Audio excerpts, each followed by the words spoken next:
Yeah, not too bad, man.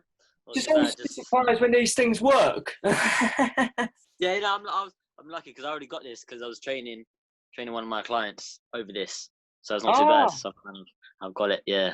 we'll talk about that later on. So you're Islington Boxing Captain, Team England boxer, national Yes. silver medalist, 3 times Box Yes. Cup Yeah. champion, and 7 times London champion. Bit of a big CV, that. Yeah. Impressive. Yeah. Nice. I've done my rounds. I'm kind of veteran. I Yeah. think about 7 years now, 7 and a bit years. Mm. So I've been around. Yeah, man. So what are you doing in lockdown? How are you keeping fit and healthy? Obviously, I'm trying to run pretty much every day. Yeah. Obviously, we're allowed to do that. Going for some long runs as well, some 10Ks. Obviously, just get out of the house. The weather's been nice, so able to do that. I'm lucky. I've got a lot of weights. I've got a bag at home, and just finishing off like a shed in the garden, so able to set up my gym stuff. So I have a nice little gym to myself, and just trying to do as much circuits as I can, and watching boxing all this time.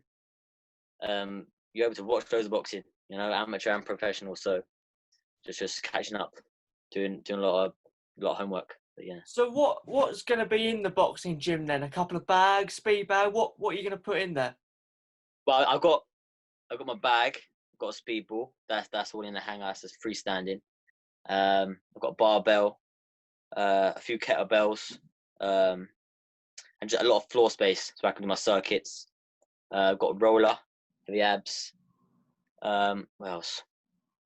I've got the floor to ceiling ball. It comes back, so heavy bag and that one. So I've got my bits. I'll keep you busy. And if I need anything else, Amazon's there, or anything else. A lot of dumbbells for shadow boxing. Yeah. Keep the strength up. Are A you couple doing any medicine balls. Islington boxing Zoom sessions? Is your club doing that? Because I know a lot of clubs are doing that. Nah, not at the moment. We might start doing some. Mm. It's just the coaches, they're old fashioned. So like one of the coaches only just got WhatsApp like a couple of days ago. So they're not up to speed with the technology these days. But they've been giving us like challenges, different circuits to do. Yeah. Like how many doing push-ups, sit-ups, squat thrusts, how many you can do in 3 minutes. Like different challenges to keep us active. So that's good. That's keeping us busy. What do you miss the most at the moment? Well, obviously, the first thing's got to be the fighting. Yeah. Obviously, the actual competitions, because we were finishing off the London's championships, and I was through to the pre-quarters or the quarters of nationals. Yeah. So obviously that's the ABA. So that's like the biggest competition out there. So that was gutting. But yeah, and then other than that, it's just the sparring and a lot of training with the rest of the people in the gyms. Because that's what I was going to say, because, if boxing was, a lot of professionals have been asked this, which I'm going to ask you as well. If boxing was to resume tomorrow, how long would you need to then be able to be, national fit to be able to fight at those competitions? Because the thing is it sparring that's the thing that's going to be the most that's important? the main thing. Like, I'm sure you ask any boxer, the favorite part of training is sparring. That's the closest thing to actual competition. So and obviously it's realistic. Real speed. It's not like pads where you're not really getting hit properly. Even though the pad man can throw some shots at you, it's not. Who's doing your pads? Your dad doing it? He does a little bit, but he's not the best. He tries. He's all right. He tries. But, so other than that, you're pretty much ready to go, or how long do you reckon? Yeah, obviously, probably 2-3 weeks, maybe. Yeah. A lot of sparring, and just to get back on weight. The weight's not too bad, but obviously being in a house and not training like 3 times a day is it's difficult to stay on weight. But yeah, so probably 3 weeks just to get back match fit, because you can do all the runs, you can do all the sprints, but if you're not getting tested in sparring on all the difficult circuits, and even though we're doing circuits at home, Yeah. and you try and push yourself, that bit of competitive edge where there's a guy next year, a girl next year, and they're really going for it as well. That I'm trying to do 15 push-ups, but they're matching me, and trying to get the extra burpee out Yeah. when they're working away. So yeah, probably 3 weeks. When do you think? I know that no one can actually give a time scale on it, but when do you think boxing will resume?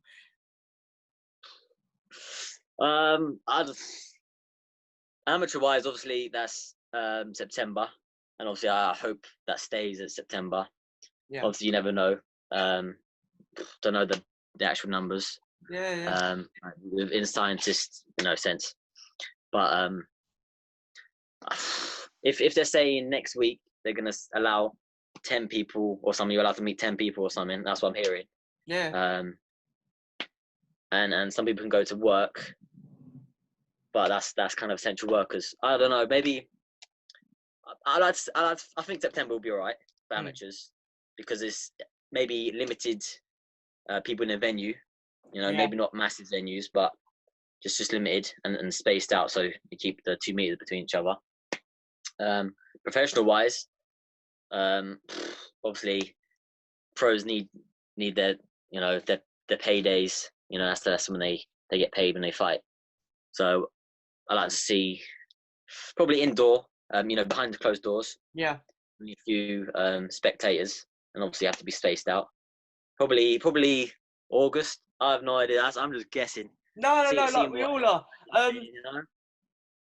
The whole point of this Zoom call is primarily, like yourself, I miss boxing. And obviously the England stuff is all frozen at the moment. So I wanted to try and keep up as much momentum, the same as you are, as much as I can. So this is really to talk about yourself. I've interviewed you, I think, twice now. It may be once or twice, but yeah, through your, I'm going to say your attire, you're quite charismatic. I thought it was great. It'd be great to have a Zoom call with yourself to talk about your life and how you got into boxing and stuff like that, really. So, so yeah, why did you initially get into boxing, and why? Your family involved? Nah, not really. I was, for growing up, I just played football. Started football really young. To be fair, I was quite good. Like when I was young, maybe 8 or 9. But when everyone else grew at like 11, 12, and I just didn't grow. So I feel the pain. I just wasn't very good at the end. My last, I was terrible, man. 2 left feet, terrible. Where did you play? In the beginning, I played, I think, left wing.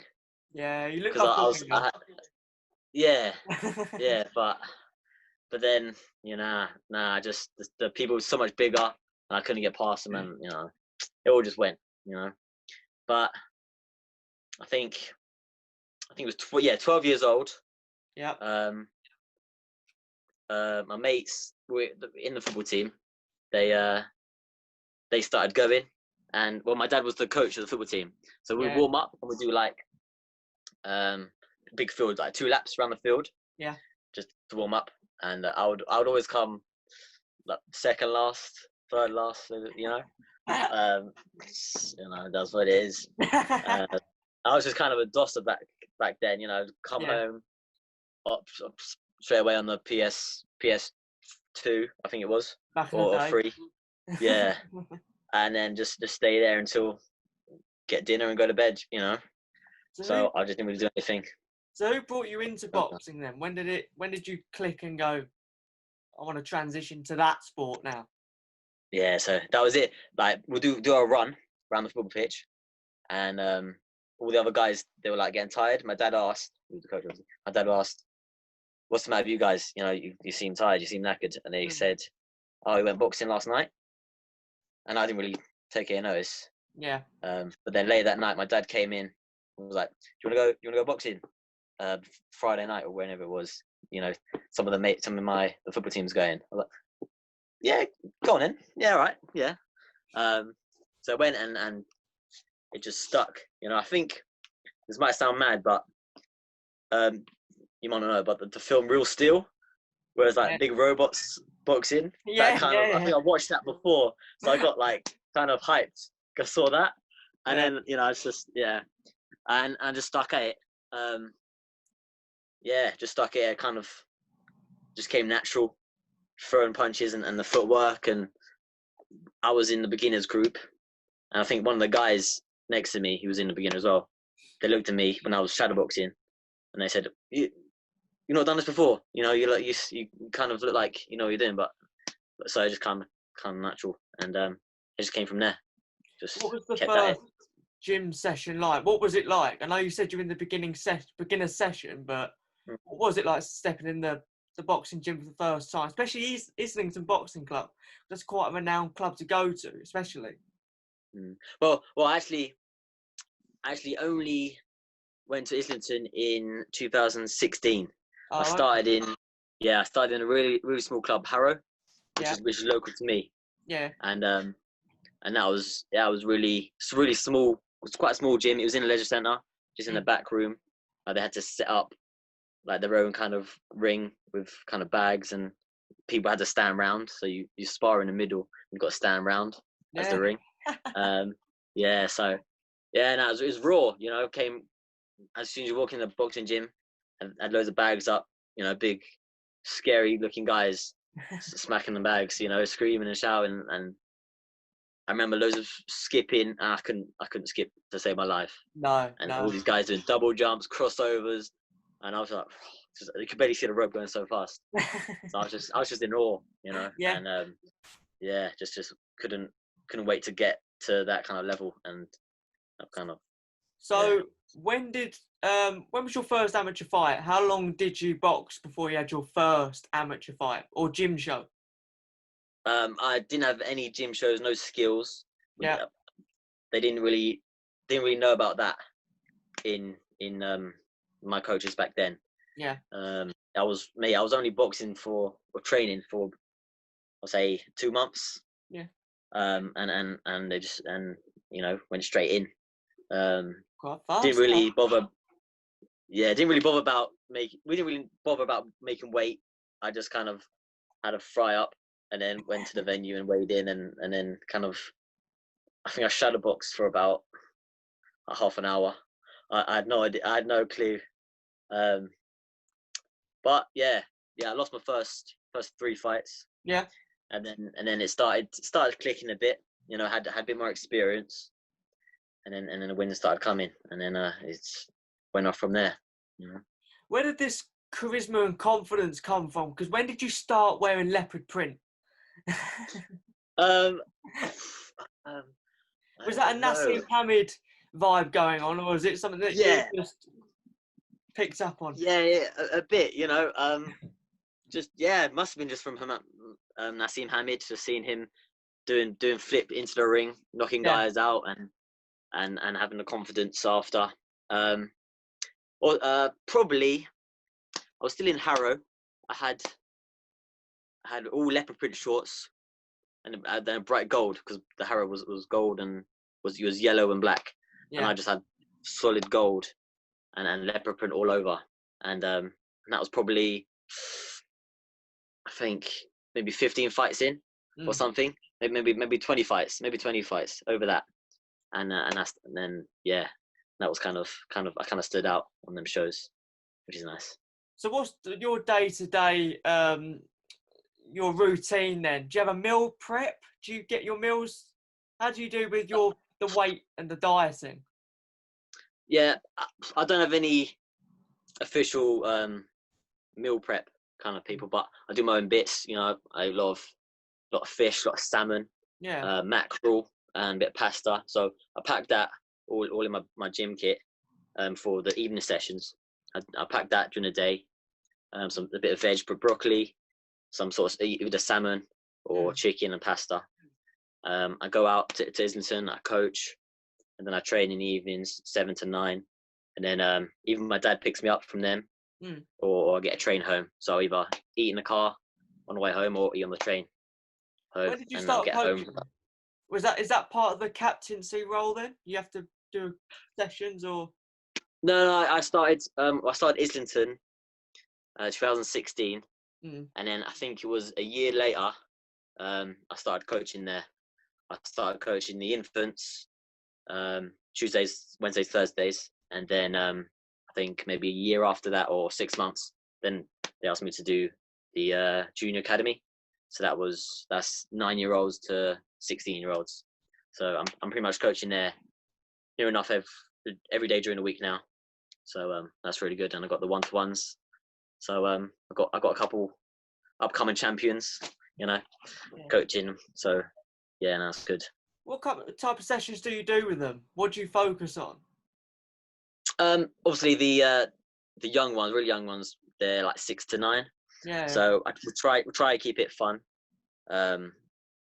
We do have a bit of touch sparring. They even from young they love the sparring. So a bit of touch sparring.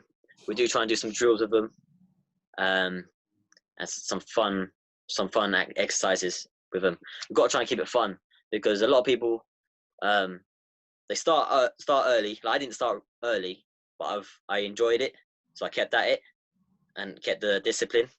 Where some people they start really early and they fall out of love with it, so and then they quit. So we've got to try and keep it fun for the young people.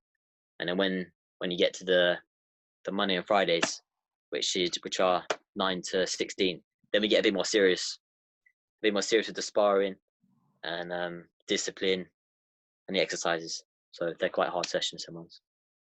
Like Yeah. I said, you're Islington Boxing Captain. You haven't been that for long, have you? And what roles or what do you do as an Islington Boxing, the captain of the club? What do you do? That I was announced that in December Yeah. last year, so not too long. We just gotta be a good role model. Make sure everyone's on weight. Make sure everyone's doing their runs, doing their circuits at home, because it's good enough doing the training in the gym, but if you're only in the gym doing the sessions 3 times a week, 4 times a week, all the other time you're at home, so you've got to be doing the training at home. So got to just try and motivate people in when they're at home with their eating and stuff, and make sure everyone's just staying on it, really. Yeah. Pretty much be a good role model. What's your average day at the gym or average session? Um, Because you go on I about start. on your social media, you go on about Barry Boxing Coach quite a few times. I want to know a little bit about him as well. Yeah, he's another character in the gym. Yeah. He's a coach. He's Irish. He kind of in the gym every day, really. He's training his own people, and he runs the seniors.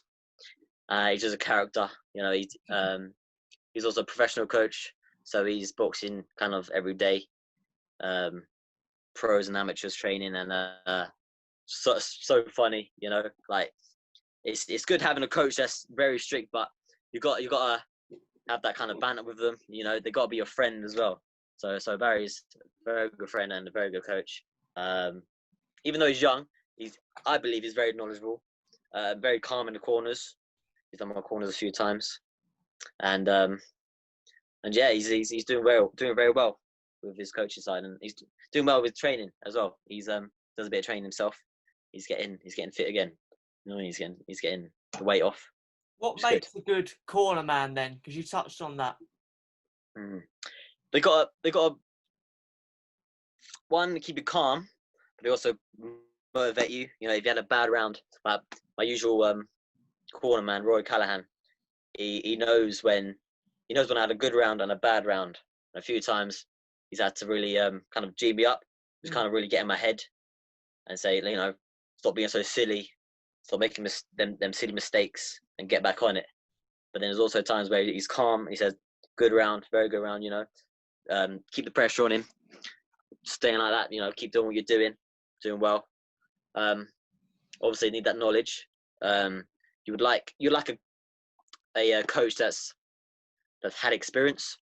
It's difficult to kind of listen to someone who hasn't, who hasn't had that kind of experience where you've had a hard round, you're tired, and you're looking at them, and they're just saying, "Oh, push, you can do this," But in the back of your head, they haven't really experienced it, Mm. So it's nice. It's nice to know the person that you're listening to has experienced what you're experiencing. So you like to have that, and yeah, that's kind of the main. Do you travel for sparring frequently, or what? Because what's the average day in the gym? How many times do you spar a week, and how many times do you go away and spar? Islington, we're kind of lucky. We've got a big gym. We've got altogether 3 rings, so we're lucky. And it's a big gym, so a good few times the boxers, they come to us. Oh, okay. So we're lucky. We don't have to travel as much. Obviously, we like to travel more, but it's difficult sometimes.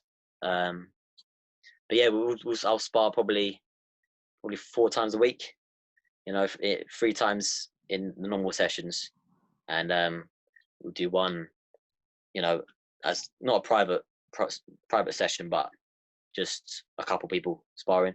Because it does gets very busy, the normal sessions. So just another session where you can work on a few things, but you don't have to go full out. Because you do need a mixture of hard sparring and just going out, and then the technical side. Which bit do you prefer? Oh, of course, the all out. Of course, the all out. Of course you do. Yeah. Cool, yeah. Have you ever sparred someone that you've later then boxed in a competition? Yes, yeah, a few times. Yeah, a few times. It's kind of funny. Like, most of the time it's on England camps, where it's massive. I mean, one of the England camps, there was like 100 and something boxers, and it's kind of manic. So you're sparring like 10 rounds, 10 different people, and if they're all your age and weight, it's going to be a chance that you're gonna spar someone you're gonna fight later on or already fought. So it can be funny because you don't know if you should, go all out and then kind of scare them or I don't know, like show them what you got, but then half you wanna hold something back. So it's kind of funny when that happens. So look back at last year. Obviously, this year's national finals were cancelled due to coronavirus. Last year, you boxed in Manchester, narrowly missing out as champion to split decision to Hamza Mahmood. What was it like to box at a national final in Manchester? What were the thoughts and feelings? Because someone like myself who's boxed just as fitness and loves being around the sport would never think about boxing at such a big stage like that. What's it like? Yeah, it was mad. It was mad. I mean, but the real thing that stood out was it was commentated by Woodhall, and obviously on YouTube. So I don't even know how many people watched it. Thousands, probably. I don't know. And how professional it was. Big changing rooms coming out. Yeah, nerve-wracking. Definitely nerve-wracking. The big walkout, smoke and music was really nice, but you loved every second of it. That's kind of what we live for. We love, well, obviously the small shows, the small little shows in the kind of pubs, they're really good. They're great. Great atmosphere. But that big ones where everyone's watching, and everyone's recording it. Everyone's watching it on YouTube. It's just this epic. That's kind of what we do. That's kind of all the hard runs, the late night sessions. That's what it boils up to. Them big nights. How was the fight for you then? Take me back to the round by round, really. What you can remember of the fight. I mean, I definitely could have boxed better. But I mean, Hamza was. I mean, he's won it year before, so he's class. Obviously, I believe I won. I believe won first round and the last round. I think I dominated last round. I had a little lazy second round. He was just able to kind of move and do what he's do, kind of just move around, just make me miss most of the time. I was kind of the aggressor the whole time. Possibly could have cut the ring off a bit more, but that's what it is. That's what lessons are for, you know. I was still kind of like a baby, you know. Still braces, you know. First year as a senior, you know. But yeah, I thought I won, but you know, it's very tricky. I kind of maybe tried too hard, and it sounds kind of difficult. Like I'm trying too hard, like just kind of force everything out. You know, I was just trying too much to win every second. I didn't really have a time to step back and just think about what I was doing. You know, but that's what we've got to do. We've got to learn, and we'll see. Well, it's not going to be this year, next year, whenever these championships happen. You know, and the next fight, just have that lessons and work on it. You know? So you mentioned about Team England. What's it like being a Team England boxer? What happens? Have you gone away with them, or what are the sessions like? First of all, obviously, sessions are very difficult. You know, they really push you to the limit. Through the running, the circuits, the tech sparring, where obviously it's tech, so you can't really do what you want to do. You know, you got to do either a certain punch, a certain block, or you know, they've got conditions on the sparring, so it's difficult. It's not just testing you physically, testing you mentally as well. You're boxing kind of IQ. You've got to work around different things, and it was difficult kind of end of the year for me, because I broke my thumb in a training camp, England training camp, kind of 2 weeks before I was supposed to box my first fight for England against Germany in October. So that was really tough. I think I broke my thumb, I think it was the first week of October, and then the fight was meant to be either the 18th or the 19th of October. So that was very difficult to handle. You know, obviously. Where was the fight meant to be? Was it in maybe in England? No, in England. Yeah, the Germany was coming over. Yeah, that would have been epic if that could happen, and obviously that would just set me up for more England fights. But yeah, that's life, isn't it? That's life. What's the difference between an Islington session and an England one? What do you prefer?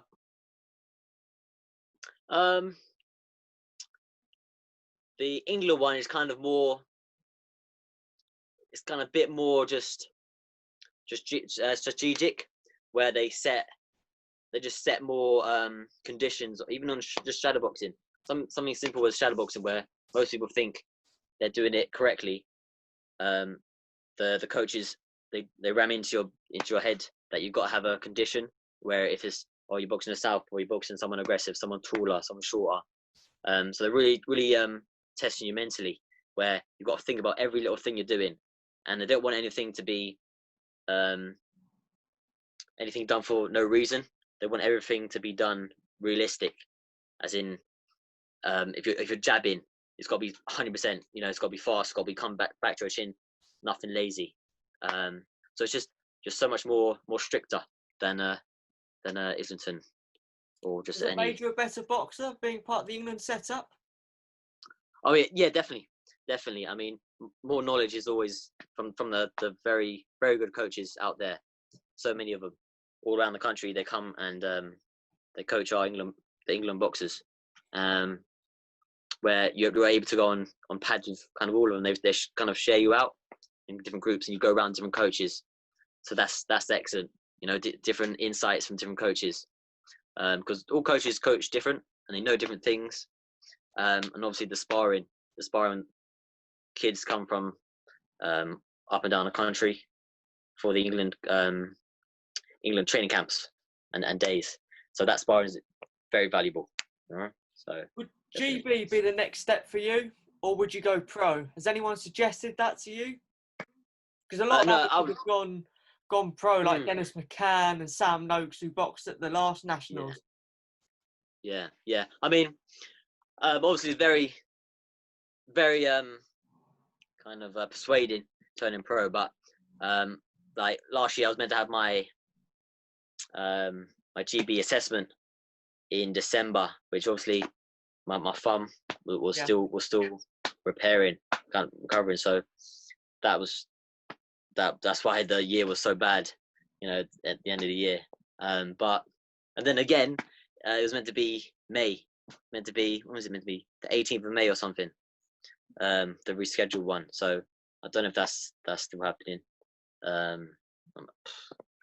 Would you prefer to go Yeah. to the GB and work up that way and do a gradual process, or go? Do you even want to go pro? Because a lot of people probably suggest that, but going pro is a massive step, and also being an Olympic boxer, boxer is a massive step. Do you just want to be a successful amateur? I mean, I would love to get in the GB. Love to travel all around the world. All that experience in the EIS, all that training, programs and stuff. Get that value experience in the Olympics. Of course, I would love to through all of that, all that experience, all that learning, get all them achievements. That just puts you in a great position to turn professional. I would love to turn professional in the coming years. Yeah.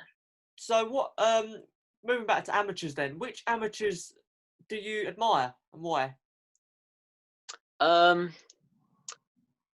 Is there anyone At the out there that moment, you go? I don't know if I'd compete against him, or what? Is there anyone out there that you look at and go? I think you definitely got to say the boys and the girls that were going into the Olympics this year, the Peter McGrail, Yeah. the Yafai, the Ben Whitaker, the Sandy Ryan, the both McCormack brothers. All of them they were class, and I definitely think they will get definitely a few medals in the Olympics. Yeah. Definitely. Yeah, because Caroline Dubois, she's become a GB boxer, hasn't she, as well? So it was interesting to see her. I watched the London qualifiers, and she went through the first round there, and then it might have been the day after or the day after that, they then cancelled the whole show because obviously of what happened. So it was a real eye-opener to see those boxers, because a lot of people that don't follow boxing, or follow boxing but only follow the professionals, don't really know about the GBs until it's the Olympics. So it was good to see a lot of fans and a lot of people going to watch them in London. Moving on then, what's your favourite competition to box in? I mean, I've had some great times. Like, was it 2 years ago? I think the Celtic Box Cup when I went over to Ireland. Oh, I mean, wow. that was a great experience. Like, just us and the other boxers, and coaches. We had like a great laugh, and then obviously the boxing topped it off. But winning the Celtic Box Cup there. But yeah, I mean, you have to say the the ABAs, the main ones, the elites. Especially when you get to the elite, the quarterfinals, the national stages. All the boxers there. You can see how tense boxers are. How amazing both rings. So the boxers going on. If there's two great fights, you don't know what fight to watch. And you get to see so many different people, meet different people. You know most of the people in your region. You see hi to all of them at the shows, like in London, all them shows. It's just cool to branch out and meeting new people. So, What's it like in the sort of the changing rooms and stuff? Is it, do you talk to other boxers, or are you just headphones in the zone, or how do you prepare? Yeah, I kind of have my stages. Like, definitely in the beginning, I'm cool. I'll talk to anyone. Yeah, like, I'm very approachable. I'll talk to boxers, coaches, have a chat with them before warming up and stuff. But then I do get my music on. I kind of switch on. What are you listening to? Mixture, really. A mixture. Like, I got weird music taste. Like, I like 80s. Like, I kind of like slow stuff, but then I have my stages where, like, I like the Eminem, the Stormzy and stuff, the modern stuff. I'm kind of all over the place, You really. go gradually go up from slow 80s chill out music to then Yeah, yeah, yeah, Stormzy, yeah. DMX, Eminem in the ring. Exactly. Yeah, yeah. Get hyped. Yeah, exactly. Exactly. Get hyped, and then I can warm up. Then I'm ready to go. That's exactly it. Yeah. What's your funniest boxing or embarrassing boxing moment? Because when I had my amateur fight, I was sick after my first amateur fight. God. Yeah, so it's not going to be as bad Oh. as that. So please don't hesitate with telling me what was the most embarrassing or funniest moment. That's a tricky one. Um, the one that does stand out, probably. Mate, this was years ago. Probably I think my 10th fight, maybe.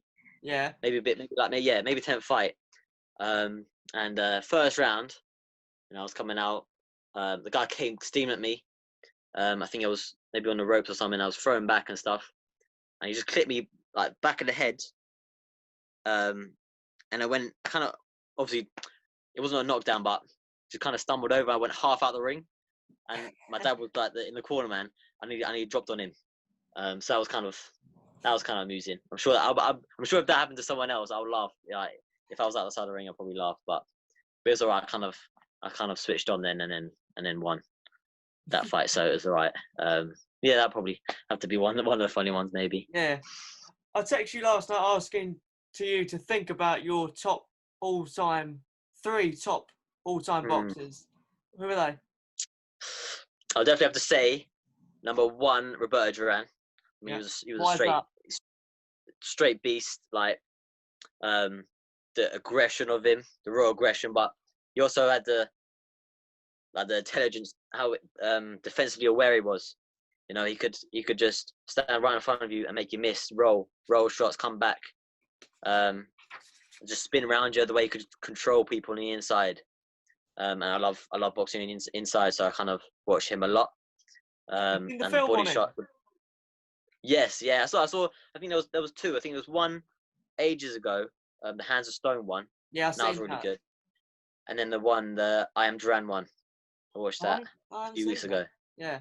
Yeah, it's a good one. It's a good one. And it's kind of cheesy, but he kind of his what do you call it? His career kind of represents how kind of how life is like, or how you think boxers will be. Like they come up from nothing really, you know, poor places, you know, well not poor, but not privileged, you know, not kind of didn't have anything handed out.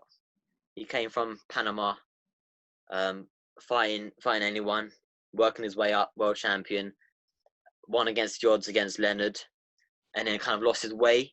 You know, he lost his way, lost against Leonard. Had a few hard fights, but then turned it all around against Barkley, I believe, Mm. And then he kind of won everyone back. So it kind of just shows how when you're on your rise, it's all good. You know, you're flying high, but then if you take a loss, you can be all down in dumps. But it kind of shows the kind of fighter he was, how he took a loss, how everyone was kind of resenting him, and then he came back and won everyone his country back. This kind of shows how great he was, you know. I see behind you, you've got different front covers of boxing news magazines. Is there any Yeah. autobiographies that? It's a great collection, I will say. It's a great backdrop for this interview. Yeah, man. Is there any autobiographies that you've read on different boxers? Obviously, Tyson Fury is the one at the moment that everyone's reading, and I've read as well. Yeah. The one I really enjoyed was Ricky Hatton. Yeah. Tales from Vegas. Yeah. And he's another great fighter. You know, he's charismatic. He had both. He had charismatic, and he was a great fighter. You know, entertaining, great body shots. He has some funny tales in there. Kind of the background information between the training camps, with the Mayweather training camp and Pacquiao training camps. Obviously, the good training camps where we won against was it Castillo? Castillo. And how what he was thinking in the big fights, and obviously after the fights where he would go out with all his fans and stuff. Yeah. Have you ever been to his gym or been to? Yeah, have you ever been to his gym or met him or seen him? Nah, never. Nah, never met him. Never seen him. Nah, but he's doing well. He's got a few fighters now. Mm. He's kind of a coach now, so it's kind of cool. I went to his He's gym giving to back. interview Stacey Copeland about a year ago, longer than a year ago now. And in his Manchester gym in Hyde, and because it's like a gym for just everyone to go and subscribe to and go to the gym and work out. But then when you Mm. go upstairs, it's the boxing gym, which I'm sure you would have seen on Yeah, different yeah, BT Sport shows and stuff. And then he had, like you said, fighters that he was bringing up. It was Nathan Gorman and mm, Tommy Fury he had on the wall with their weight and mm, stuff. yeah, He's got just loads of pictures of him versus Costa, him and the two Gallagher brothers, different pictures of him at different fights. And the one thing that was good and really good to see, you know the fat costume he's got? yes, yes, In the yes, yeah. reception, there's a reception there was a lady sat there. And then when you look to your right, he's got a big office with his belts, his WBC belts and stuff. And then it's the fat suit. It's just great to Yeah, see. You just kept that. So yeah, you said Duran. Was Ricky Hatton the second one, or is there? What's the three? So I've got Duran. yeah. Duran, I'll say Pona, Yeah. which is Why kind is of that? it's kind of different sides of a boxer. You know, Duran aggression, straight power. Where Pona is kind of just slick skills. You know, the best defensive fighter kind of ever really. Mm, Um, he'd also love to showboat. So again, the character. You know, mm, love to bring the crowd in.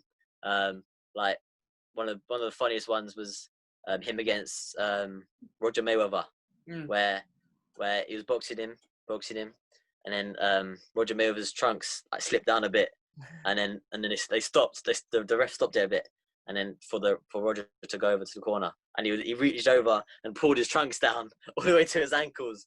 So just funny guy, you know, he's so aware in the ring, so aware what he was doing. I could just make him miss by inches.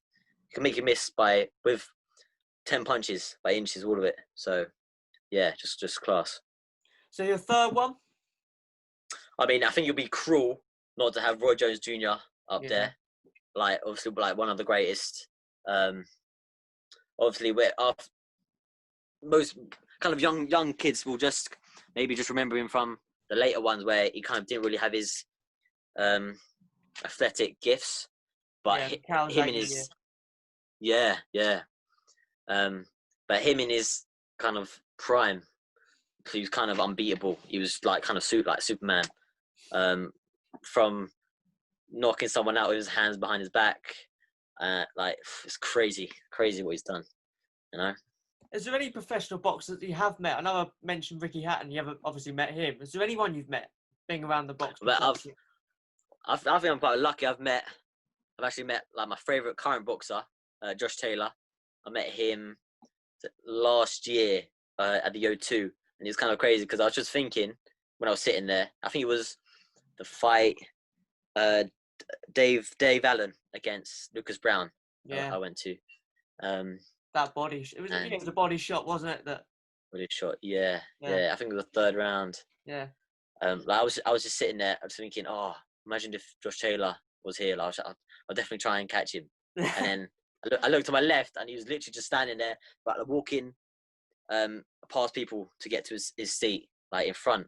And I couldn't really speak for like 2 seconds. But as soon as he got near me, and I had to stand up to let him through, and then I had to stop him and just get a picture of him. So I was gassed for that. I was gassed. I couldn't even believe that. And then there was a few like Regis Prograis when he came over to actually fight Josh Taylor, which is really cool because I got a picture of both of them, and I do like both of them.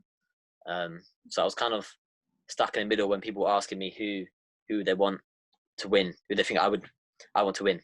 Because I like both of them. They're both really good. So I got him as well. I got Tyson Fury. Where did you meet him? I think it was maybe 2018 or 17. It was definitely when he was having his comeback fights. When was when did it was when Dylan White was fighting Josh Taylor. So I remember I asked him. I was sitting down. He was doing the autograph on one of my gloves. Yeah. And I asked him, who do you think is going to win, Dylan White or Joseph Parker? And he said Dylan White. That's why I remember it. I've got the old ones. Like I saw Roberto Duran, who's obviously my favorite fighter. So Where did you you can see believe him? how that was. I had my cast on. So that was last year. I think it was December maybe. Yeah. Yeah, I've got my Instagram. It's yeah, I think it's December because I had my cast on. I didn't want to show my cast in the picture, so I had it behind me. But it was funny because it was my right hand. Obviously, I had to shake his hand, So I had it, shook his hand. He saw my cast, and he's like, "Oh, limited English." And he was like, "Oh, what happened?" And I was like, "Oh, I broke my hand on someone's head. Like, I kind of, hopefully I get hands of stone like you." Yeah. But Yeah. But so that was epic. That was epic. Vinny Pazienza. Oh wow. I saw him. When was that? I think that was kind of a similar time. Yeah, that was December as well. It was kind of weird. I kind of had a stage where over like 3 weeks I saw like three of my favorite fighters, Prograis, Roberto Duran and Vinny Pazienza. And obviously Roberto Duran and Vinny Pazienza, they fought twice, I think. Yeah. It's So in the film. You've seen yeah. the film on him.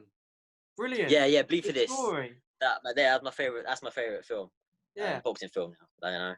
Because it's something special for a film to be like true. Yeah. It's good. It's good. All the Rockies and stuff, like best boxing films. But for it to be true, it's crazy. Well, yeah, So I've got a glove. Carry on. I got a glove with Roberto Duran, and then below it, Vinny Pazienza. And it's kind Oh of, wow. I was kind of scared, kind of having him sign a glove with one of his opponents. But nah, he was so cool. Vinny Pazienza, he's a character as well. He's very, very funny.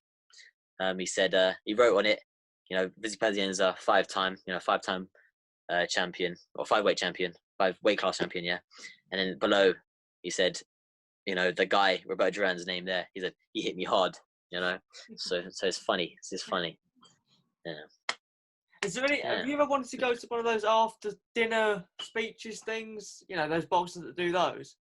I mean, yeah, no, I've never really gone, but it'd be definitely interesting, because obviously you get to see boxers, get a picture of them and stuff. So, but to have a chat with them and hear them speak, of their experiences, their life experiences, and obviously through fights, see what really happened, through training camps and how they felt and what they done before a fight, what they fought during a fight and after a fight. It's that'll definitely be interesting. What's the 3 fights you want to see when boxing resumes, so either this year or next year? What's the 3 fights you want to see? Well, I'll start with one that was already scheduled. It was scheduled for April, I think. It was the Inoue against the Casemiro fight. Okay. Yeah, that was gonna happen. I think that was April 18th or something. It was meant to happen, and that would have been a great fight. Yeah, the little guys going to war that could bang, and that would be a great fight. That'll have to happen soon when it comes back to normal, obviously. So yeah, but obviously the massive one that I think everyone wants to see is the Fury against Joshua. I don't even care where it is, Saudi Arabia. I don't even care. I just want to see it. I want to see the fight. I want to see the build up. How Fury's gonna talk, how AJ's gonna respond, and obviously what tactics Fury's gonna have. Is he gonna go at him? Is he gonna box? And how AJ's gonna try and tackle that. And then would it be a shame for it not to happen in this country though? Arguably one of the biggest fights. Yeah. In this decade, to not happen in this country. I mean, definitely, of course, we want it to happen in either the Emirates or Wembley, of course. But I just want to see it. I just want to see it soon. I don't want any politics to get involved. I don't want I want to see them at the best, you know, and Fury's just beat Wilder. Joshua's just come back and beat Ruiz. If they're at the best now, I want to see it now, you know. I just want to see it as soon as it happens. I don't want anything to get in the way of it happening. But I probably think Fury will win. I just think he's got a bit more about him, a bit more. I think just a bit more smarter in the ring, a bit more natural in the ring, than Joshua, I would say. But obviously, if Joshua catches him, he's a great finisher. So that's probably why it's a great fight, obviously. Yeah, then arguably, you know, Wilder caught him flush on the chin, and he got back up. So, you know, it shows that this man can get up from anything. If he can get up from that, then surely what Josh was going to throw at him, it's going to be. He's got a chin. What's your third one then? Definitely, the welterweights, definitely the best in the welterweights, the Terence Crawford and Errol Spence. I do think Terence Crawford's the best pound for pound right now. Just what he's done. He's unified the lightweights, and he's gone up and won against the welterweights. He's got a title with welterweights. But obviously Spence is a big welterweight, and I don't know, because obviously Spence had that car accident. He had a great win against Porter, and then he had the car accident. I just don't know. Will them injuries, if he's had any injuries, will they affect him? Do we know everything about the injuries? You know, mentally, how is he? That's just fascinating one, because will Spence be too strong for him? Because Spence can box as well, but will he be too strong for him in the inside? You know, can Crawford push him back? Can Crawford outbox him and stay away from him? It's interesting. It's interesting. So finally, my final question then: what's the plan for the next 2 years then for you? I would definitely have that GB assessment whenever it is. I'll be ready for that. To obviously represent myself in the best way I can. To show that I've got loads of potential. Obviously win the nationals whenever they happen again. I want to go as many box cups. NABCs would be nice when I got another year of that, I believe. The NABCs, win that as well. Just keep getting experience. I like to fight on as many dinner shows, just any shows, my home shows as I can. I love boxing on my shows. Best crowds, you know, best people. And just keep racking up fights, keep racking up wins. Keep meeting new people. And represent myself well wherever I go, and keep coaching. Coaching more one-to-ones. I wanna get some champions. You know, I wanna move some kids from academy into the competitive, and get some more champions for Islington, for the club, and just keep improving, getting stronger. Everything, get stronger, faster, better. That's it, man. Yeah. Well, thank you very much for talking to me, mate, and glad you'll keep motivated and fit during lockdown. Yeah. That's the main thing.